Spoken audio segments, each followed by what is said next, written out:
une vingtaine d'années, en fait, on a vu vraiment une explosion de toutes les sortes d'activités humaines, hein.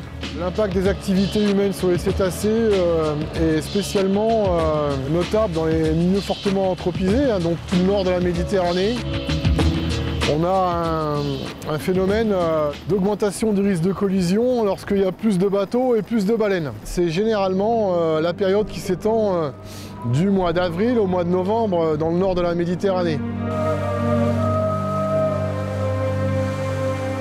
Au-delà de 12 à 15 nœuds, les collisions ont généralement une issue fatale pour les baleines ou les cachalots.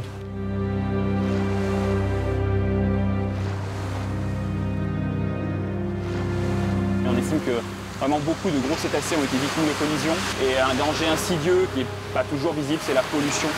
En moyenne, chaque année en Méditerranée, c'est une cinquantaine d'échouages sur la façade méditerranéenne, Corse comprise. Il y a 3-4 espèces qui s'échouent vraiment très fréquemment et d'autres beaucoup moins. L'espèce la plus fréquente étant le dauphin bleu et blanc, le dauphin le plus commun dans le sanctuaire.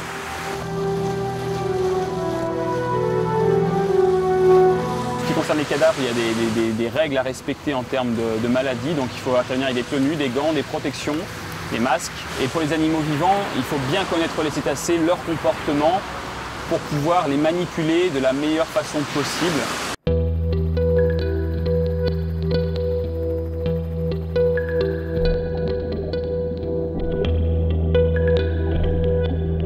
Il faut forcément impliquer les compagnies maritimes elles-mêmes, en développant avec elles des outils, en mettant aussi en pratique des systèmes de sensibilisation.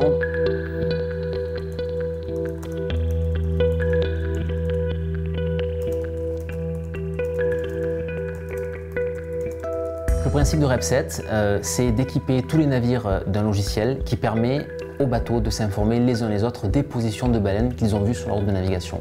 Grâce à ça, lorsqu'un bateau arrive sur une zone dans laquelle il y a potentiellement une baleine, il peut diminuer son allure. À